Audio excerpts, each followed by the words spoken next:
Anteriormente em guerras mundiais. Um único tiro de pistola arrastou o mundo inteiro para uma guerra. Jovens de ambos os lados correm para juntarem-se na luta. O comandante francês Charles de Gaulle conduz missões mortais no território de ninguém. Enquanto o soldado Benito Mussolini se torna um experiente franco-atirador.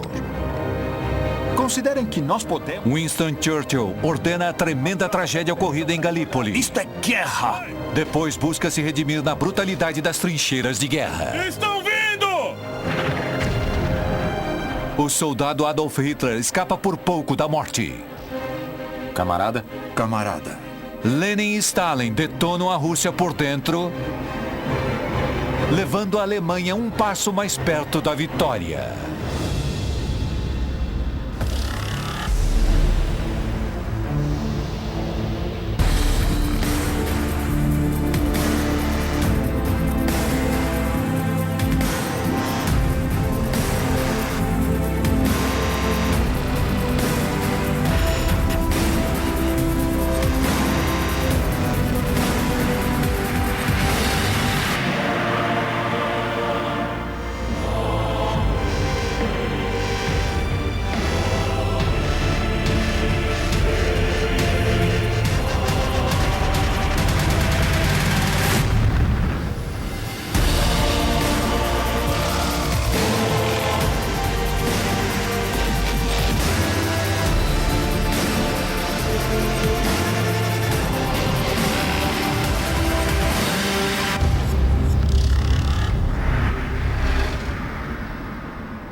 A guerra global já afligia a Europa há longos 3 anos e meio.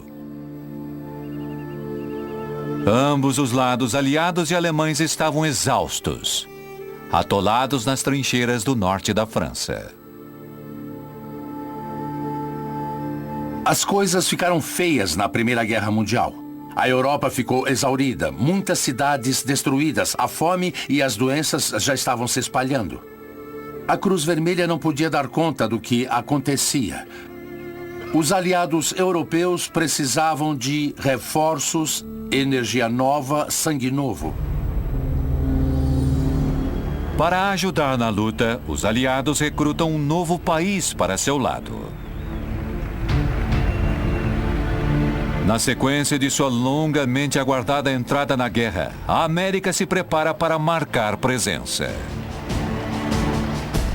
10.000 combatentes americanos começam a chegar na França por dia, prontos para reforçar os aliados. A América transferiu centenas de milhares de soldados para a França, então a Alemanha sentiu aumentar a pressão. Os alemães pensaram, agora que vencemos a Rússia em 1917, podemos mover as tropas do fronte leste para o oeste e lançar a nossa última ofensiva. Agora é a hora de vencermos a guerra antes que os americanos o façam.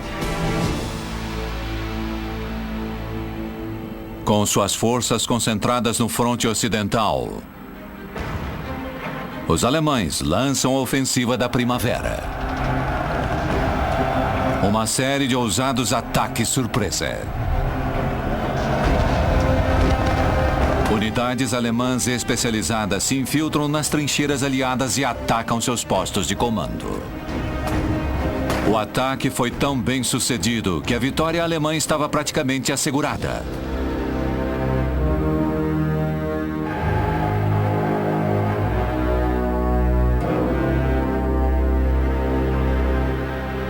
Mas as linhas de suprimento das potências centrais estavam muito estiradas e não tinham tanques para manter o terreno. Visando Paris, os alemães atacam Marne.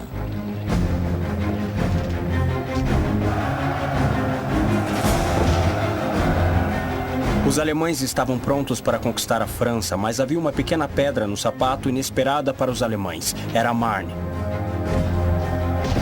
Foi aí que os aliados, com reforços americanos, conseguiram deter o avanço alemão.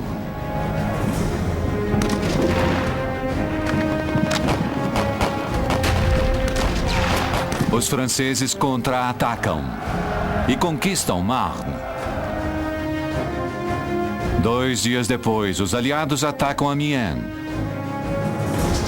vencendo novamente.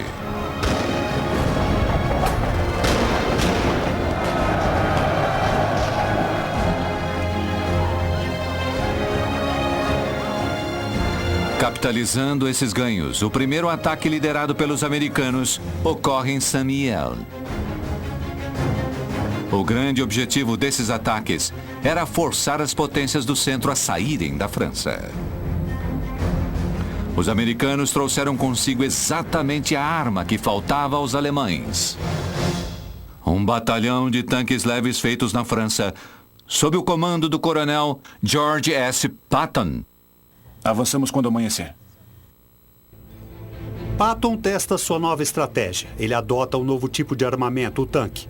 Então, foi uma batalha importante para ele, para provar que os tanques eram valiosos no campo de batalha e assim estabelecer-se como um importante líder militar.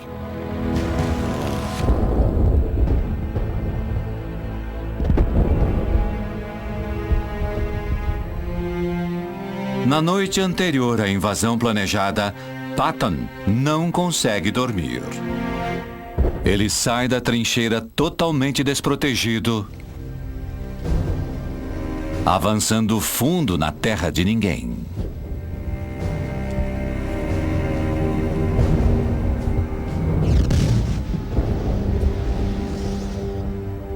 É o lugar mais perigoso do mundo. Mas Patton precisa de informações. Assim estabelece uma rota em que seus tanques não atolem na lama.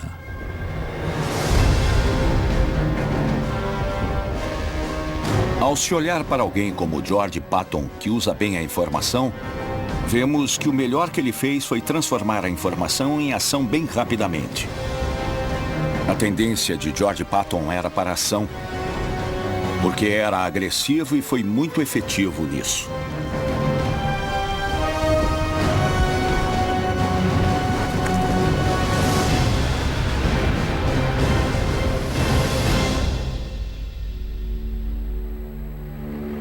Em 12 de setembro de 1918, 500 mil de soldados americanos, junto com 4 divisões do exército francês, penetram no campo de batalha em Saint-Mihiel. Entre eles estava George Patton. Os alemães impõem feroz resistência.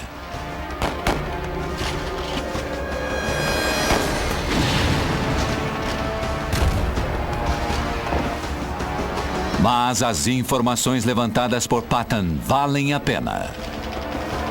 E sua brigada de tanques começa a romper a linha alemã.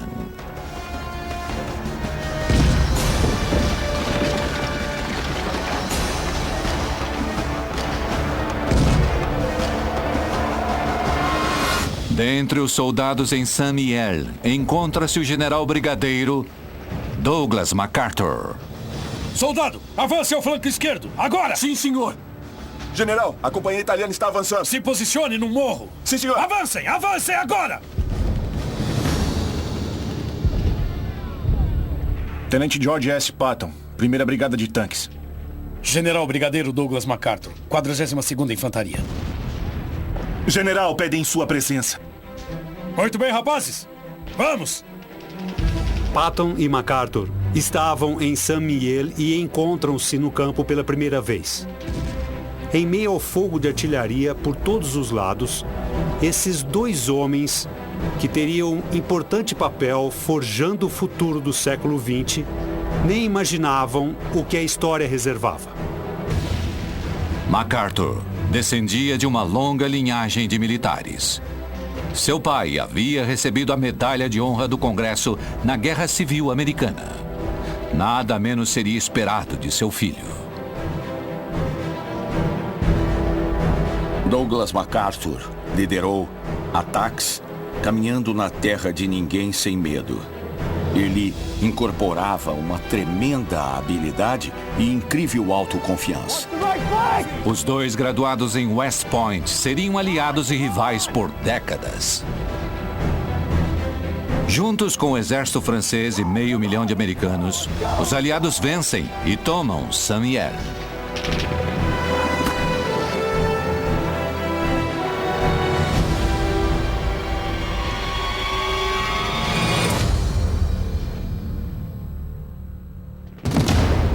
380 quilômetros dali.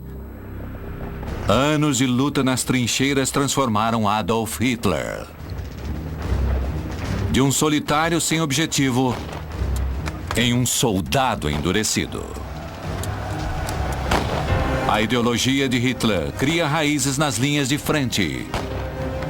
Ele começa a acreditar na superioridade alemã, certo de que suportaria tudo que os aliados atirassem contra eles.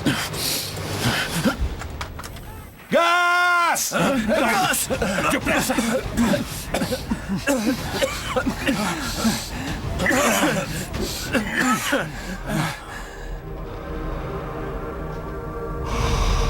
Os ataques com gás são intermináveis. Para Hitler, é quase uma rotina.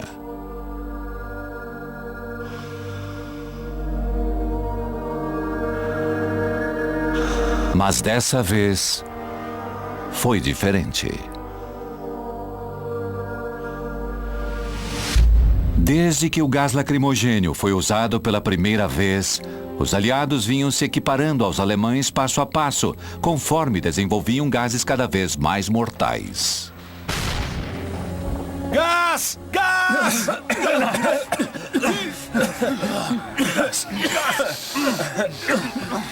A última arma que ambos os lados agora possuem é o gás mostarda. Permanece nas trincheiras por dias e ataca o sistema respiratório e a pele. O gás mostarda afeta o sistema nervoso central, cria bolhas de coloração mostarda na pele. Cega as pessoas, descama as membranas mucosas e é incrivelmente doloroso e debilitante. E como é inodoro, quando se percebe que foi inalado e penetrou na pele, já é tarde.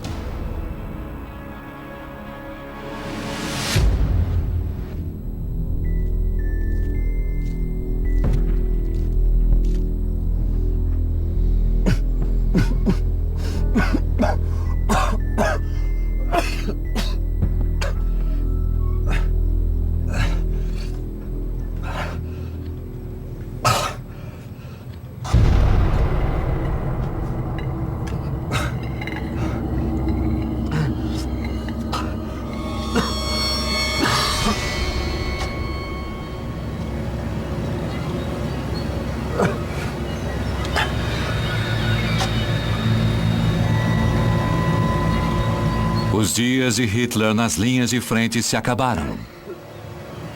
Mas para ele, a guerra apenas começou.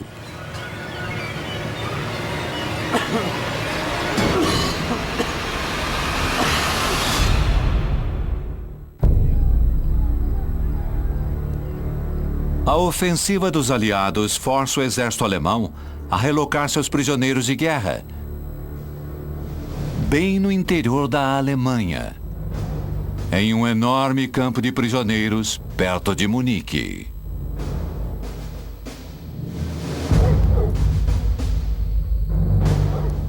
Entre os prisioneiros encontra-se um comandante francês, capturado ao sair de licença de seu batalhão posicionado em Verdun. Era o capitão Charles de Gaulle. Esta foi uma informação contada pelo próprio de Gaulle. Ele e seus homens se viram cercados, só que ele desejava escapar com seus homens.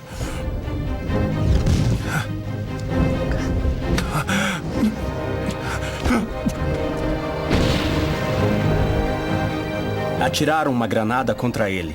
Ele deitou-se no chão e um soldado alemão o atingiu ferozmente na perna com a baioneta e ele desmaiou. Ao acordar, ele estava atrás das linhas alemãs. Com o tempo na prisão se arrastando, de Gaulle deseja retornar às linhas de frente francesas, planejando assim escapar. O hospital é ligado ao campo por uma única porta. Se passarmos por ela, chegamos às matas em 5 minutos. Se chegarmos a essa porta, ela é guardada de dia e de noite. De Gaulle era um patriota e um soldado, e É dever de cada soldado e cada oficial escapar. Ficar preso o torna inútil. Então, escapar é seu dever.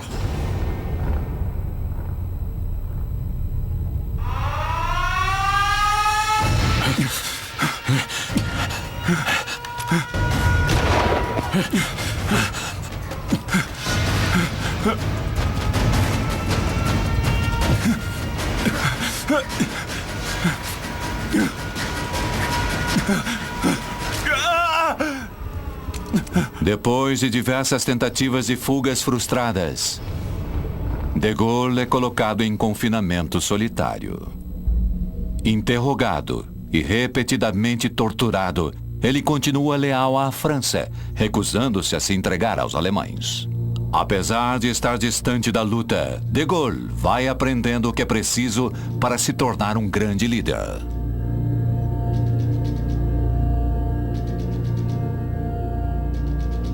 Eu passei quase 3 anos em confinamento solitário e dar batidas na parede era o modo primário que tínhamos de nos comunicar. Aprendemos que juntos podemos conseguir resistir ao inimigo. Isto também me ensinou a dar o devido valor. Não só à liberdade, mas de servir a uma causa maior que o nosso próprio interesse.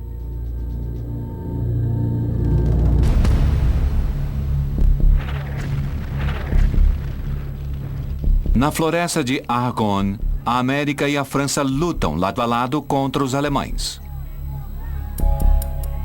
O general MacArthur busca um meio de penetrar nas defesas alemãs. De vez em quando, alguém cruza a constelação de líderes militares parecendo como uma estrela cadente. E Douglas MacArthur fez isso.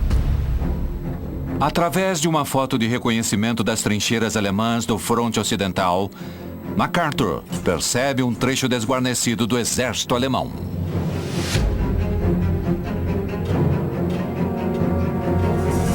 Informações são essenciais, e quanto mais tem, melhor. Mas, no final das contas, são os seus instintos que prevalecem. MacArthur está determinado a romper a linha e confinar os alemães em suas trincheiras.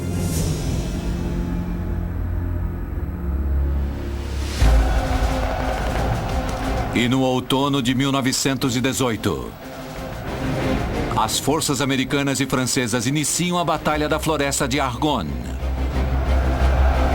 Fogo! Foi o maior compromisso das tropas americanas da Primeira Guerra Mundial. Fogo!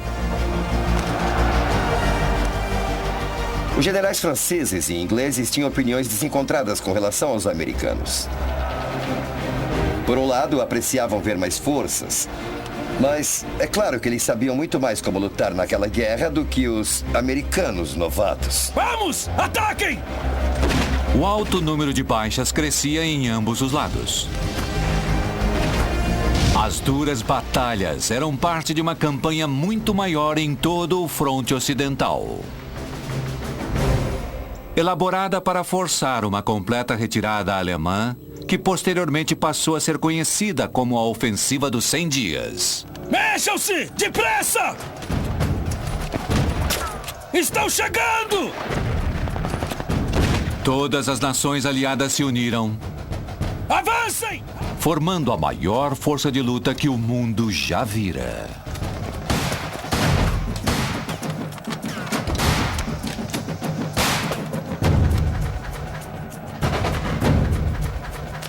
A Ofensiva dos 100 Dias foi um grande feito em armas. Finalmente usaram a tecnologia adequadamente e aprenderam a coordenar infantaria, tanques e artilharia.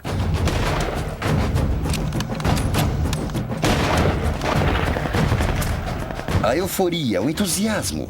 Muitos dos que saíam de fronteiras para atacar esperavam morrer, mas acabaram vivos. Mexam-se! Depressa! Vamos! Vamos! Vamos! Ataquem! Vamos! Depressa! Vamos! Depois de meses lutando, os aliados finalmente conseguem, forçando o poderoso exército alemão a se retirar.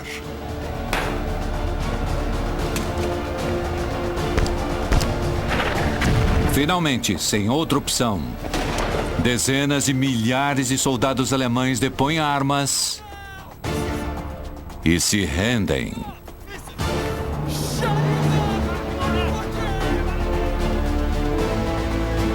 Se você tem um grande evento a enfrentar, um grande líder precisa da inteligência para saber o que precisa ser feito. E é preciso a resistência física e mental para efetivamente seguir adiante, quase sempre contra grandes contrariedades. Após 4 anos de luta contínua e mais de 37 milhões de mortes, ambos os lados concordaram com um cessar-fogo. Os alemães assinaram o armistício, a efetiva rendição, a bordo de um vagão de trem francês no norte da França. Quando o mundo é abalado e se rearranja, como ocorre depois de grandes eventos como o final de uma guerra, existe toda uma mescla de emoções diferentes. A primeira é a euforia que faz parte de um evento que está mudando o mundo. E nunca há tempo para se olhar para trás. Há sempre que se olhar para frente. Paz. Enquanto o fim da guerra é aclamado e celebrado em quase toda a parte, a rendição inesperada dos alemães leva o país ao caos. Muitos se recusam a aceitar a derrota. A população alemã ficou surpresa. De repente, a guerra havia terminado e eles haviam perdido, e isto era impensável, era incompreensível. Assim, o povo alemão não aceitava a derrota. Revolução varre toda a Alemanha. A Alemanha entra em um momento de animação suspensa. Foi um enorme colapso. Foi o colapso total. Enquanto a maior parte do mundo dá boas-vindas à paz, alguns, bem no coração da Alemanha, recusam-se a aceitar a derrota. Hitler foi ferido em um ataque com gás bem no final da guerra. Então foi hospitalizado e ficou temporariamente cego. Foi Deus quem enviou esta guerra contra os exércitos ocidentais. Enquanto estava no hospital, soube que a Alemanha havia perdido a Primeira Grande Guerra. E isto produziu uma virada crucial na vida de Hitler. Na estreita visão de Hitler, era sempre vida ou morte. Vitória ou derrota total. Para ele, a rendição era algo não germânico. Uma covardia quem se rendia desse jeito.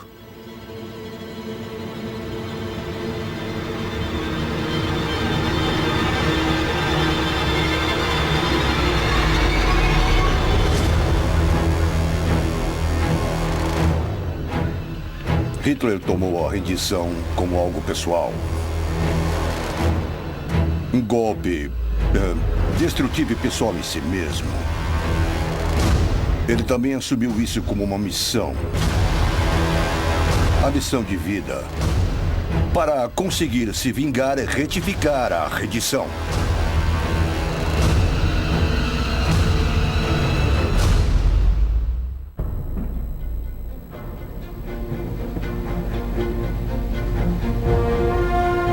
Com o final das lutas, a pressão recai sobre os líderes aliados para que cheguem a um entendimento,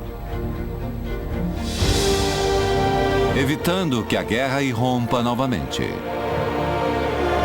Os líderes mundiais convergem então para a França para negociar os termos de paz.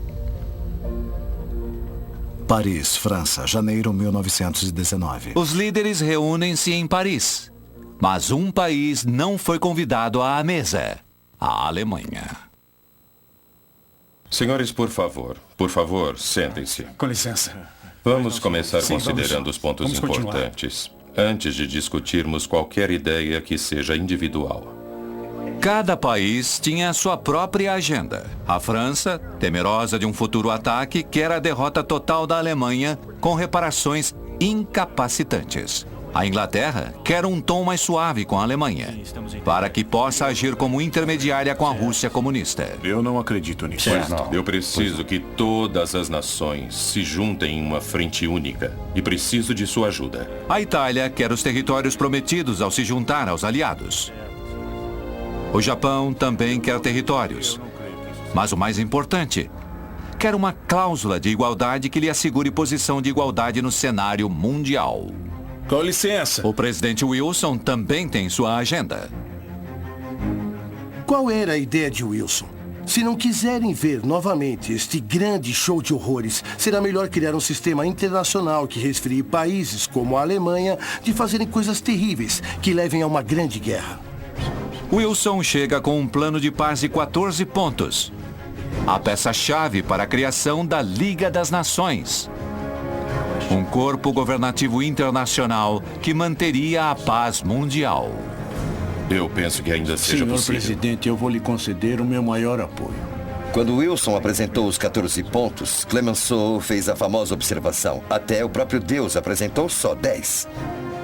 Essa crença de Wilson de que os Estados Unidos e suas ambições eram de alguma forma mais elevadas e morais que as de quaisquer outros ficou entalada nas gargantas deles.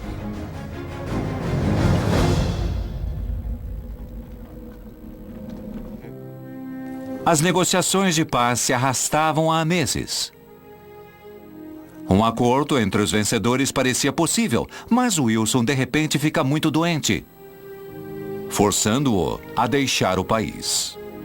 Os médicos logo descobrem que ele fora acometido com a gripe espanhola. Uma pandemia mortal que já havia matado mais de 50 milhões de pessoas no mundo todo. Gripe espanhola aumenta em todo o país. Sem Wilson, as negociações logo deterioraram. O fundamento de qualquer aliança é o respeito verdadeiro entre as partes. E pela minha experiência, as potências não precisam ser do mesmo tamanho para formar uma forte aliança, mas precisam ser capazes de confiar umas nas outras e irem em auxílio umas das outras. Depois de 6 meses de intensas negociações, os aliados finalmente tinham um tratado. Mas o acordo final estava muito distante do plano equitativo que Wilson esperava. A Itália não conseguiu os territórios que lhe foram prometidos ao se juntar à guerra e sentiu-se traída.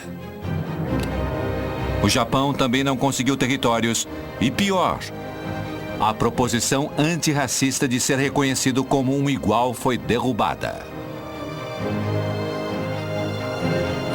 A cláusula de igualdade foi revogada por uma combinação perversa de resistência interna do Império Britânico, liderada pelos australianos, e pelo anseio colaboracionista da administração Wilson. Os japoneses saíram de Versalhes muito decepcionados, dizendo que parecia que todos tinham direito a ter um império, menos eles.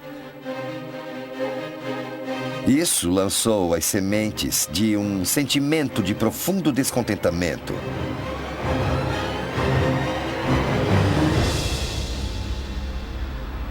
A Europa finalmente tinha a paz. Mas enquanto a maior parte do mundo celebrava, a Alemanha tinha de pagar aos aliados mais de 80 bilhões de dólares, equivalente a quase meio trilhão em valores de hoje. Um débito que não quitariam antes de 2010. Como resultado, seu governo logo se quebrou financeiramente, levando milhões de alemães à pobreza. A devastação econômica transformou completamente o país e seu povo.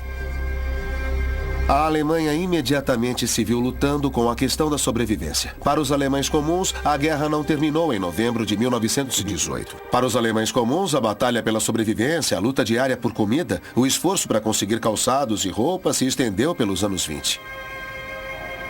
Com o ódio e a fome se espalhando, crescem as tensões por todo o país.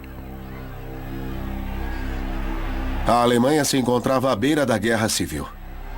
A direita e a esquerda lutam entre si nas ruas. Grupos paramilitares se opõem.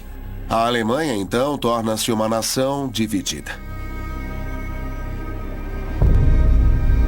o término da Primeira Grande Guerra não foi um tratado, foi um armistício que provavelmente duraria uns 20 anos. Significava que, de fato, não abatêramos o espírito alemão. Na verdade, não tínhamos resolvido o problema.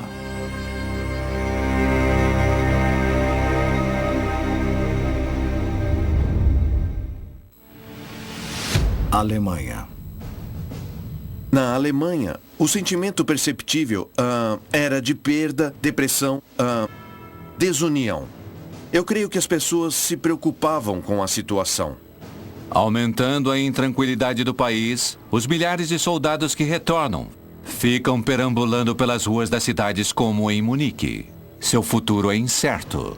E dentre eles estava Adolf Hitler.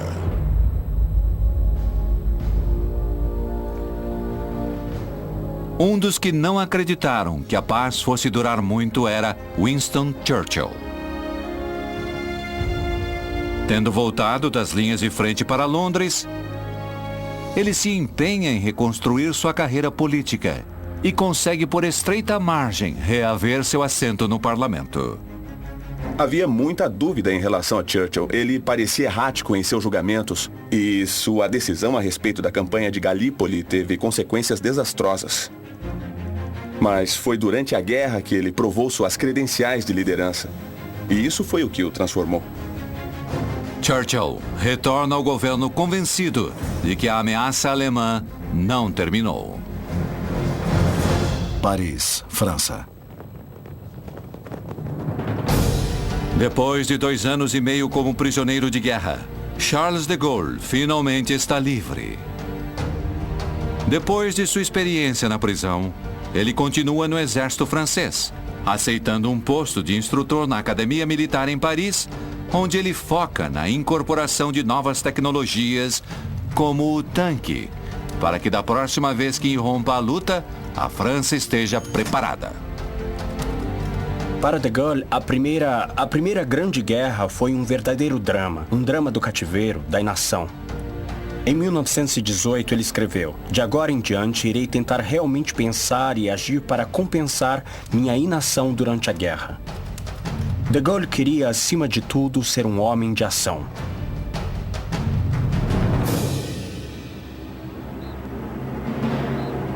Depois de liderar suas tropas para a vitória na França, o general brigadeiro Douglas MacArthur recebe um dos mais prestigiados postos nas Forças Armadas. Vai se atrasar novamente? Não, senhor!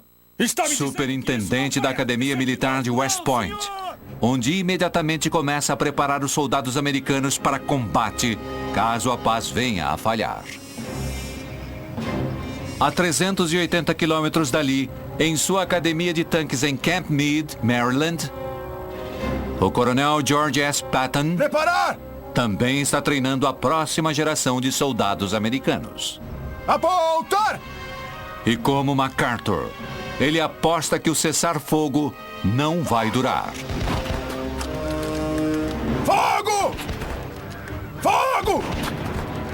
Fogo! Na Itália, um homem enxerga o fim da luta como uma oportunidade. Benito Mussolini, ao ser ferido por um morteiro, retorna ao seu trabalho como editor de um poderoso jornal. Mas o país pelo qual lutou para proteger está agora em declínio. A Itália saiu da guerra como vencedora, mas não recebeu os territórios que esperava ganhar. Isto criou um sentimento de ultraje entre os italianos nacionalistas, um sentimento de quase derrota, apesar de estarem do lado vencedor. Mussolini usa seu jornal para difundir sua visão de uma nova Itália, que sob uma forte liderança poderia retomar a glória do Império Romano. Ele acredita que poderia ser esse líder, o homem que restauraria a grandeza da Itália.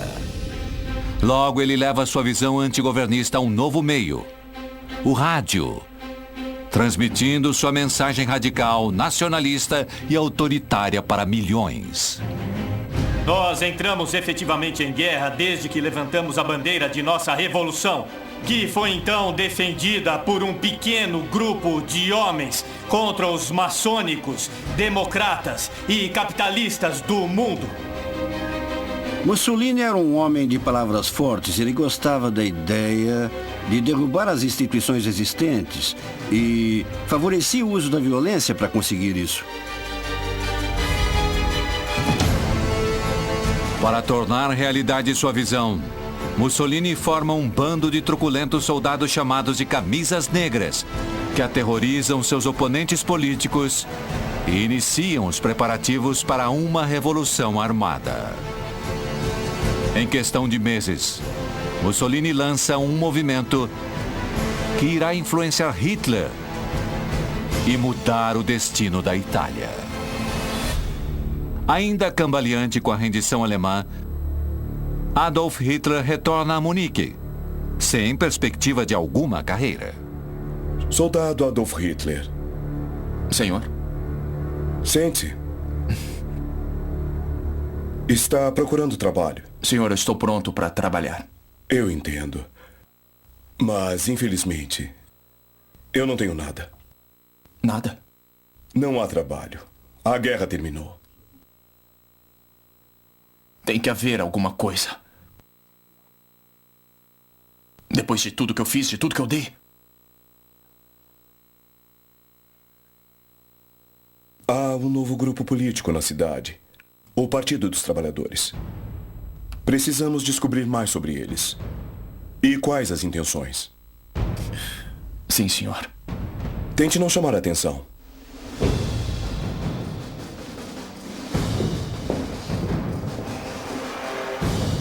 O Tratado de Versalhes causou as condições econômicas que favoreciam extremismos. É fácil ver na história que quando a economia fica terrível, isto favorece o surgimento de todo tipo de organizações extremistas.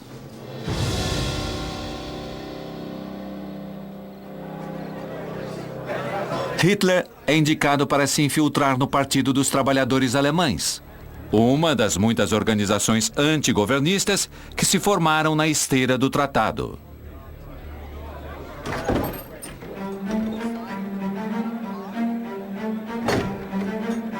Durante meses, ele comparece a reuniões secretas realizadas em locais não divulgados pelo país. Eles aviltaram nossa honra.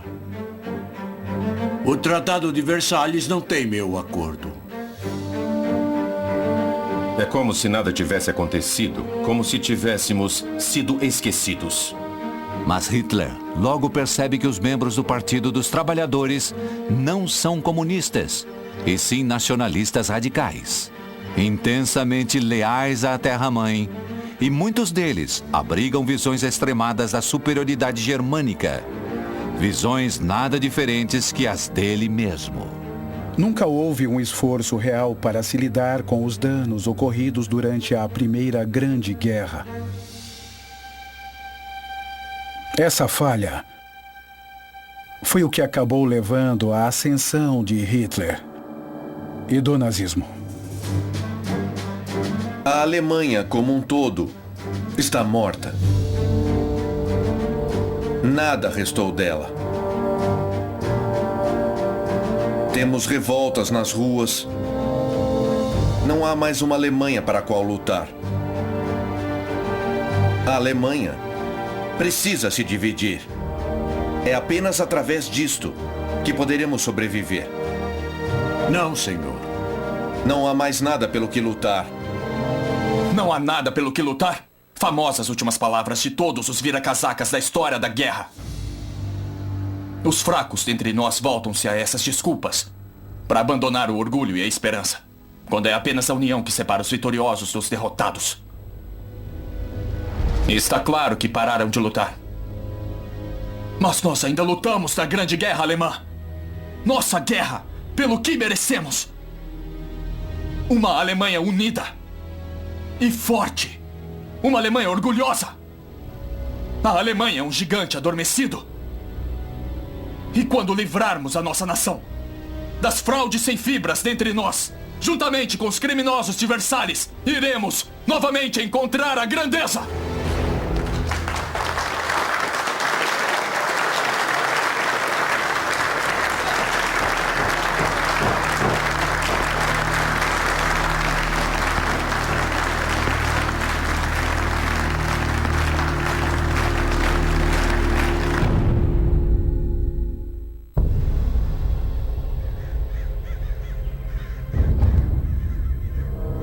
Adolf Hitler deixa o exército alemão, devotando-se totalmente ao Partido Antigovernista dos Trabalhadores. Sua popularidade e retórica feroz na questão do nacionalismo e antissemitismo o fazem se destacar no grupo. E ele é promovido a chefe da propaganda. Sua primeira ordem de negócios é uma completa transformação do partido. Chamaremos a nós mesmos de Partido do Nacional Socialismo! Sob a liderança de Hitler, as filiações ao Partido Nacional Socialista rapidamente se expandem, com Hitler experimentando pela primeira vez o poder real. Os judeus vigiam a nossa ascensão à glória. Há muitos relatos, desde muito cedo, sobre o carisma de Hitler como orador. E ele gradualmente foi percebendo que era, de fato, um poderoso orador, bem mais poderoso que qualquer um ao seu redor, e começa a usar isso como trunfo. E para manter todos os alemães sob sua atração, Hitler precisa de uma imagem forte que incendeie as mentes de milhões. Hoje em dia chamamos isso de um logotipo. Foi desenhado pessoalmente por Hitler e ele pode ter colocado parte de seus impulsos artísticos nisso. A parte essencial disso remonta à Índia, mas foi adotada como símbolo do racismo e antissemitismo, combinado ao fundo vermelho do socialismo e tendo vermelho, branco e preto, remetendo ao velho Kaiser.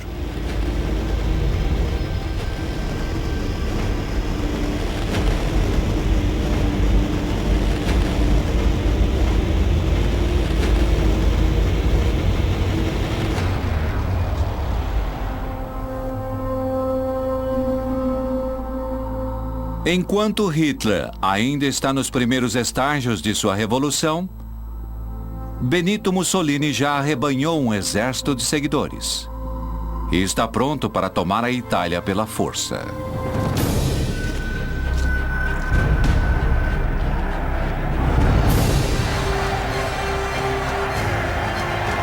Durante 7 dias em 1922, em uma demonstração maciça de popularidade, Mussolini orquestra a marcha de 30 mil camisas negras em Roma. Com o povo atrás de si, Mussolini e os camisas negras invadem o Palácio Real, forçando o rei da Itália a entregar o controle do governo. Mussolini assume o poder na Itália em 1922. Sua bem-sucedida marcha sobre Roma foi facilitada pelo processo de expansão do ego e adulação das pessoas ao redor de Mussolini e, finalmente, da maioria da opinião pública do país. Este é um processo perigoso. Em poucos meses, Mussolini se transforma de editor de jornal no homem mais poderoso da Itália.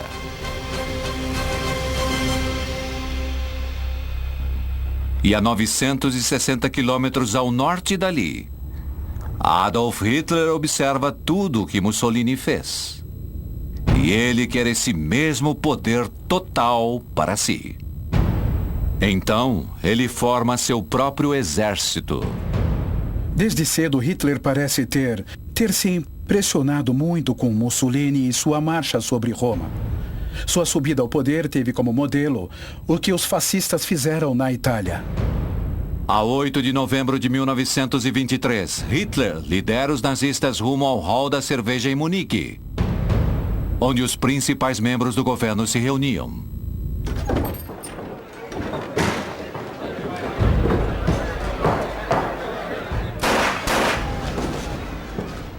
A Alemanha está morta! E vocês conspiraram para matá-la! A esmagaram com sua incompetência! A sangraram com sua corrupção. Vocês a profanaram ao controlá-la com gente degenerada. Já chega! A revolução começou!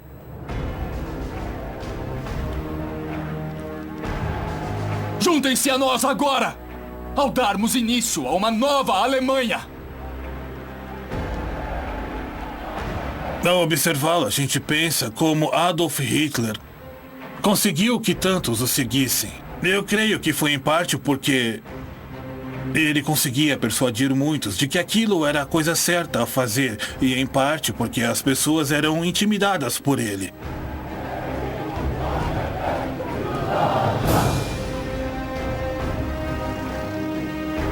Após irromper no hall da cerveja, Hitler lidera os nazistas pelas ruas da cidade para tomar a cidade pela força.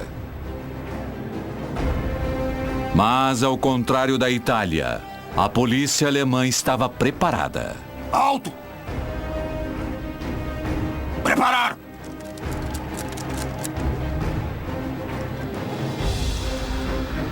Apontar! Juntem-se a nós!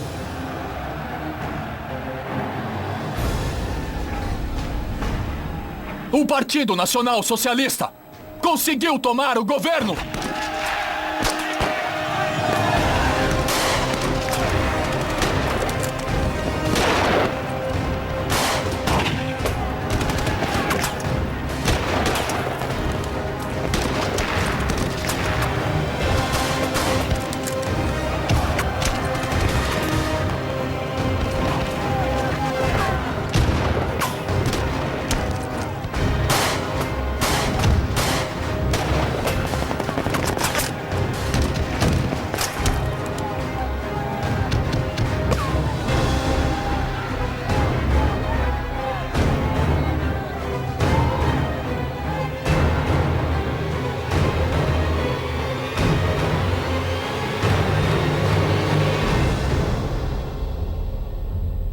Diferente de Mussolini, a tentativa de Hitler de assumir o poder falha.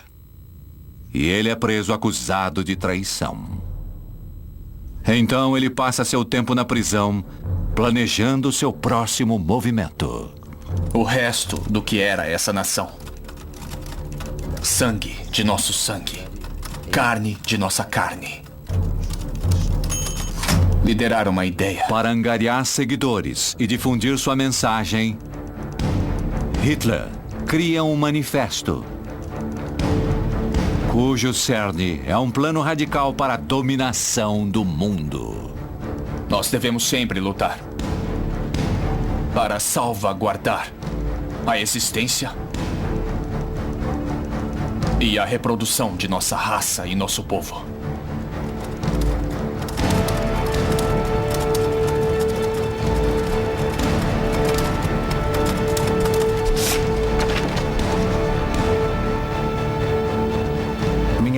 Mein Kampf, Adolf Hitler.